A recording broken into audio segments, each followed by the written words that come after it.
out-of-band swaps. One response from the server, carrying updates for several different parts of the page. Before we get to how that works, here is the problem it solves. This is the profile form from the last video. When you press save, it sends a post request using hx-post. And it puts whatever comes back into the card, because that is where hx target points. So, type a new name, press save, the card updates with the name we just typed. So far, everything is working exactly the way it was built to. Now look at the rest of the page. The list underneath the card does not include them at all. The count above it still says 3. Two parts of the page are stale, and they will stay that way until something updates them. This is not a mistake in the code we just wrote. You asked for one thing. You pointed hx target at the card, the server sent back a card, and HTMX put it exactly where you said. One request, one response, one place updated. But the page has 3 places that need to change, and nothing we have written so far says so. So let's send the other 2 back as well, in the same response. Here is what the server returns now. The first part is the card, and that goes where hx target points, the way it always has.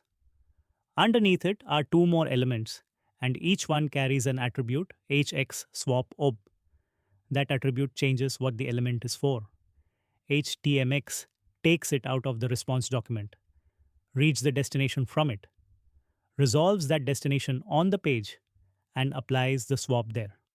That is what out of band means, outside the ordinary path, from the response to your target. Watch the order because it matters and because it changed. HTMX4 swaps the main content first, so the card is replaced. Then it works through the out-of-band elements one at a time. In the order they appear in the response.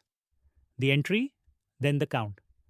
Not in the order they sit on the page. In HTMX2, this ran the other way around. So if you are reading an older article and the sequence looks wrong to you, that is why. One request, one response, 3 updates in an order you can rely on. So how does HTMX know where each of those goes?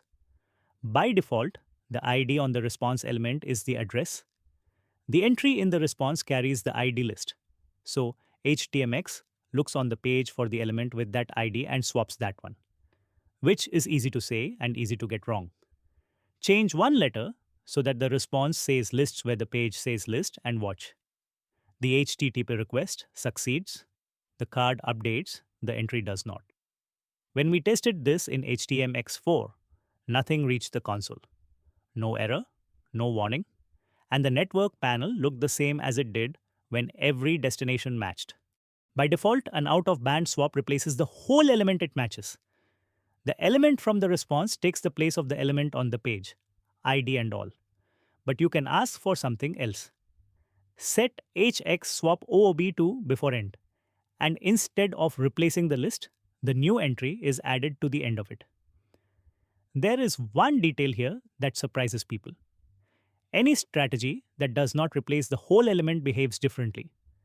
The element you marked is not the thing that arrives. HTMX strips that wrapper and inserts only what was inside it.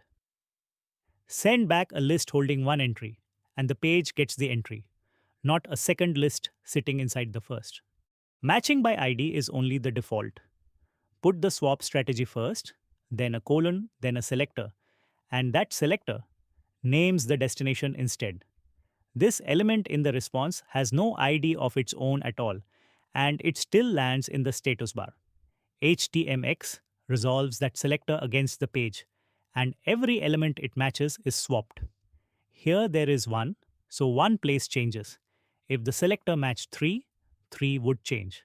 So the address can come from the element or it can come from the selector. Those are the 2 forms, and the first one is what you get without asking. Now, the part most explanations leave out. Say the card does not need to change this time. Only the list and the count do. So the server sends back those 2, both carrying hx-swap-oob and nothing else. Watch the card, it is empty. Here is why. HTMX lifts the two out of banned elements out of the response document, and what is left for the main target is an empty fragment.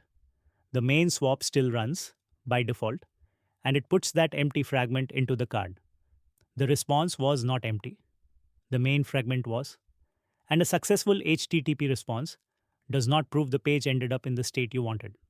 The fix is one attribute on the element making the request.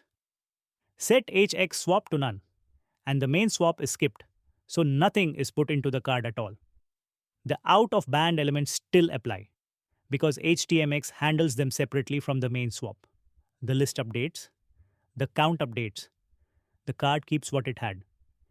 And if you would rather leave the main swap in place and skip it only when there is nothing to put there is a modifier for that on screen here, which does the same job from the other direction.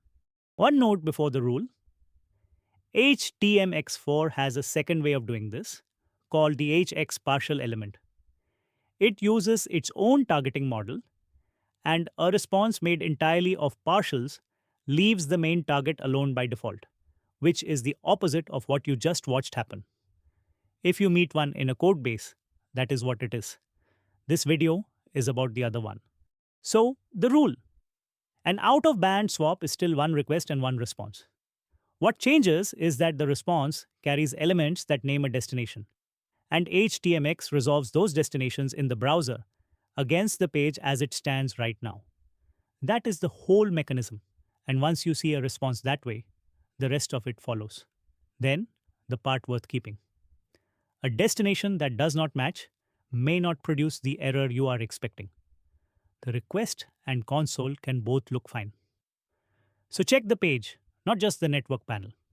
If you like seeing how the web actually works, subscribe. That's what CodeSeeker does.